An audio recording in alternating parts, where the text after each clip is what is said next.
Hello বন্ধুরা, technical PB সরকার চ্যানেলে আপনাদের সকলকে স্বাগত জানাই। আমি প্রতিনিয়ত আমার চ্যানেলে ছাত্রছাত্রীদের জন্য নতুন নতুন আপডেটগুলো নিয়ে আসি। তেমনি আজ আমি আপনাদের জন্য এক বিরাট নতুন আপডেট নিয়ে এসেছি। মুখ্যমন্ত্রীর অনুপ্রেরণায় বিনামূল্যে কম্পিউটার ভিত্তিক প্রশিক্ষণ অনলাইনে কিভাবে আবেদন করবেন, কারা আবেদন করবেন, বিস্তারিত জানতে পুরো ভিডিও দেখুন। পুরো ভিডিও না দেখলে কিছু বুঝতে পারবেন না, তাই পুরো ভিডিও দেখার অনুরোধ রইল আপনাদের সকলের কাছে। তাই আর দেরি না করে ভিডিওটিকে শুরু করছি। ভিডিওটি ভালো লাগলে লাইক করবেন, কমেন্ট করবেন, বন্ধুদের সঙ্গে শেয়ার করবেন এবং আমার চ্যানেলে নতুন হয়ে থাকলে চ্যানেলটিকে সাবস্ক্রাইব করবেন। ধন্যবাদ, পাশে থাকবেন। রাজ্যের পড়ুয়াদের জন্য রয়েছে দারুণ সুযোগ। মাননীয় মুখ্যমন্ত্রী মমতা ব্যানার্জির অনুপ্রেরণায় এবং পশ্চিমবঙ্গের সংখ্যালঘু উন্নয়ন ও অর্থ নিগমের উদ্যোগে ছাত্রছাত্রীদের জন্য বিনামূল্যে কম্পিউটার ভিত্তিক প্রশিক্ষণ দেওয়া হবে এবং প্রশিক্ষণের শেষে সার্টিফিকেটও দেওয়া হবে ছাত্রছাত্রীদের।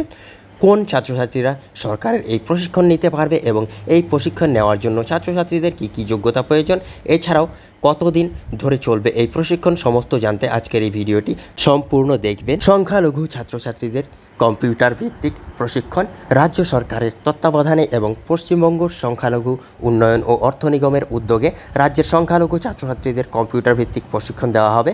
প্রশিক্ষণের সমস্ত খরচ বহন করবে রাজ্য সরকার। কম্পিউটার ভিত্তিক বিভিন্ন প্রশিক্ষণ নিতে হলে ছাত্রছাত্রীদের যোগ্যতার পরীক্ষা এবং সাক্ষাৎকারের মাধ্যমে উত্তীর্ণ হতে হবে। ছাত্রছাত্রীদের এই প্রশিক্ষণ কলকাতা এবং কলকাতার পার্শ্ববর্তী এলাকায় করানো হবে। কোন কোন ছাত্রছাত্রীরা এই প্রশিক্ষণ নিতে পারবে? রাজ্যের সংখ্যালঘু ছাত্রছাত্রীদের বৌদ্ধ, খ্রিস্টান, জৈন, মুসলিম, পার্সি ও শিখ বিভিন্ন বিষয়ে চাকরিভিত্তিক প্রশিক্ষণে দেওয়া হবে। রাজ্যের সরকারের এই প্রশিক্ষণের জন্য আবেদন করতে হলে ছাত্রছাত্রীদের নিম্নলিখিত যোগ্যতার প্রয়োজন রয়েছে। শুধুমাত্র সংখ্যালঘু ছাত্রছাত্রীদের জন্য এই সুবিধা দেওয়া হবে। পড়ুয়াকে অবশ্যই পশ্চিমবঙ্গের স্থায়ী বাসিন্দা হতে হবে। ছাত্রছাত্রীদের কম্পিউটার ভিত্তিক একাধিক প্রশিক্ষণ দেওয়া হবে। এক্ষেত্রে প্রত্যেক প্রশিক্ষণের সুবিধা নেওয়ার জন্য ছাত্রছাত্রীদের নির্দিষ্ট বয়সের প্রয়োজন রয়েছে। এক্ষেত্রে ছাত্রছাত্রীদের বয়স 1/8/2024 অনুযায়ী গণনা করা হবে কম্পিউটার ভিত্তিক কোর্সসমূহ।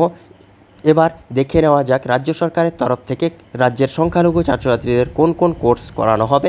সাইবার নিরাপত্তার স্নাতক সার্টিফিকেট। কোর্সের সময়কাল, কোর্সের মোট সময়কাল 6 মাস। সপ্তাহে 5 দিন ক্লাস হবে, প্রতিদিন 5 ঘন্টা। যোগ্যতা আবেদনকারীর অবশ্যই science, engineering, BCA, MCA course স্নাতক পাস করতে হবে। কম্পিউটার অপারেটিং সিস্টেমের উপর পর্যাপ্ত জ্ঞানের সহিত। বয়স, আবেদনকারীর বয়স 21 থেকে 26 বছরের মধ্যে হতে হবে। হ্যাকার কোর্সের সময়কাল, মোট সময়কাল হলো 3 মাস। সপ্তাহে 2 দিন ক্লাস হবে, প্রতিদিন 2 ঘন্টা করে। যোগ্যতা আবেদনকারীকে অবশ্যই উচ্চ মাধ্যমিক পাস হতে হবে। অবশ্যই আবেদনকারীর লিনাক্স এর জ্ঞান থাকতে হবে। বয়স, আবেদনকারীর বয়স অবশ্যই 18 থেকে 22 বছরের মধ্যে হতে হবে। ডিপ্লোমা ইন হার্ডওয়্যার টেকনোলজি কোর্সের মোট সময়কাল 6 মাস। সপ্তাহে 5 দিন ক্লাস হবে, প্রতিদিন 3 ঘন্টা করে। যোগ্যতা আবেদনকারীকে অবশ্যই উচ্চ মাধ্যমিক পাস হতে হবে।